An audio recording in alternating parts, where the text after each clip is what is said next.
Former BBC journalist and author Nick Bryant is back at the desk with us. Nick, an extraordinary 10 days. What have you made of it all? And up until this point, how, the UK has processed everything? Well, a country that used to define itself by its emotional reticence now almost defines itself through these public outpourings of emotion. And that is a sea change from the Britain that I grew up in as a kid. There was a remarkable poll out that said that 44% of Britons over the past 10 days have either cried or welled up as they thought about the Queen's passing. And it's almost as if the stiff upper lip Britain has been replaced by a kind of wobbly lower lip Britain. I mean, it's just a... Why do you think that is? Oh, look, we could go back to the Diana moment 25 years ago. I think that opened up the British tear ducts. I was there that day. In fact, one of my memories as a young reporter on the day of her funeral was going up to a vicar, a 50-something vicar. I'm a 20-something journalist. And I said, what are you telling your parishioners today, vicar? And he started crying.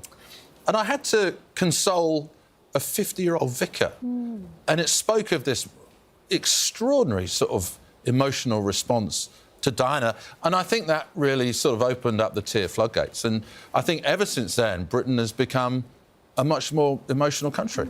I thought it would be slightly different because there was the shock around Diana, whereas this was to be expected, but yet it still feels like the outpouring of grief is as intense. Yeah, that's the thing that's different, the lack of a shock factor. And what's also different, of course, that week there was a mood of rebellion against the Crown. You know, I was outside Buckingham Palace and it was extraordinary. You know, the level of antipathy towards the Queen. She was regarded as being geographically distant because she stayed in Balmoral that week. She was seen as being emotionally aloof. And you remember she came back to London and gave that extraordinary televised address, really at a moment when the monarchy was rocking. But the funeral itself, of course, featured that dramatic eulogy from Charles Spencer, who I believe is in Westminster Abbey today. He's a godson of the Queen. And you remember he said, my sister didn't need the title HRH. And there were cheers outside and a ripple of applause. Again, it showed that rather than sort of revering the monarchy in that moment, you know, Britain, you know, it was a difficult time for the Crown. But it's kind of a difficult... this is Liz Truss, as we're saying, enter right now, the current Prime Minister of the United Kingdom, of course. It's kind of a difficult time for the monarchy now in the broad. I mean, there's been the whole Harry-Meghan sort of stuff. There's the Prince Andrew. Yeah. Like, there are a lot of reasons that people would...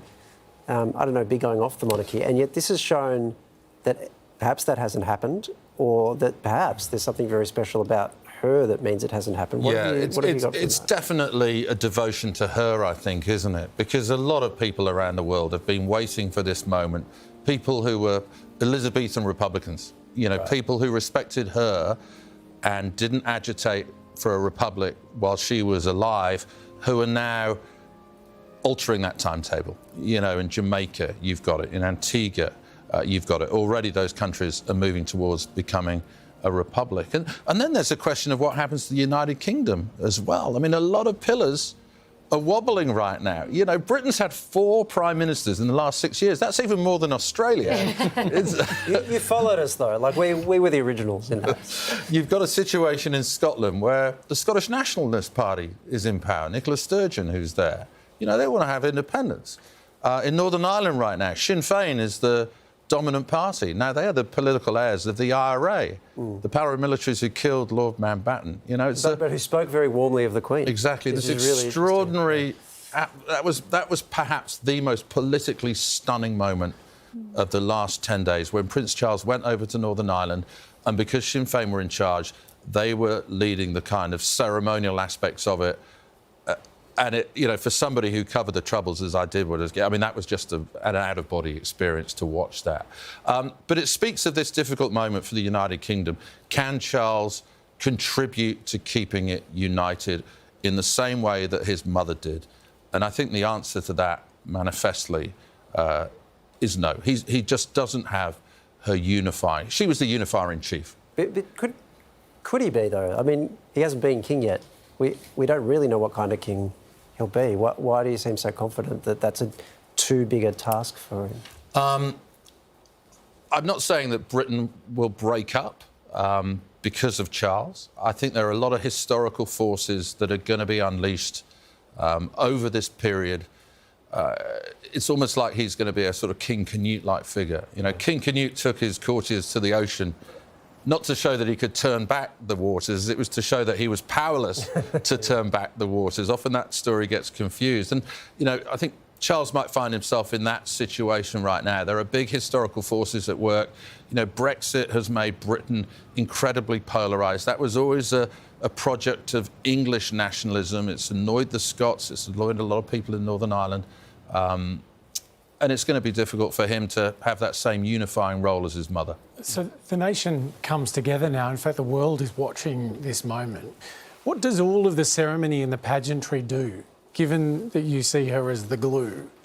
What does this moment mean for the future of it all? I think this moment shows that a lot of people in Britain cannot do without the monarchy. And although we talk about the possibility of a breakup of the United Kingdom, we're not talking about the crown being under threat here. We're not talking about the monarchy being in peril. I mean, I think the last 10 days in Britain has shown that republicanism in Britain is still very much a fringe political activity. You know, the monarchy is central. And I think at a time of political turbulence and political polarisation, I think many people in Britain would say this is the moment where the monarchy really proves its worth, because it rises above that. It's something that people can unite around. Are you one of these Brits that's shed a tear or welled up?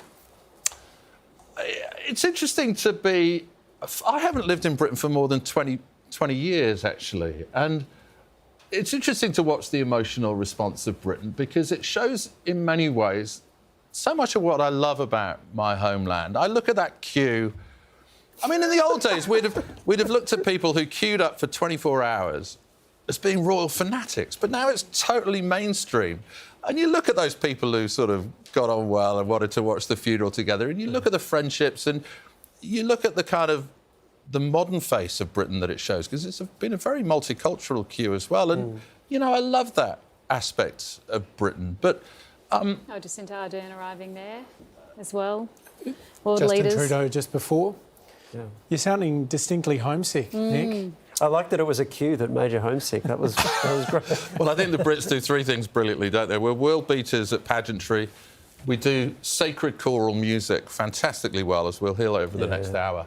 And we're also the champion queuers on the planet. It's a shame it wasn't an Olympic sport, because we would win gold every time. The Queen said she didn't want it to be long or boring. What do you think we can expect over the next hour or so? Oh, it's interesting, isn't it, looking at the order of the service? It looks very, very traditional.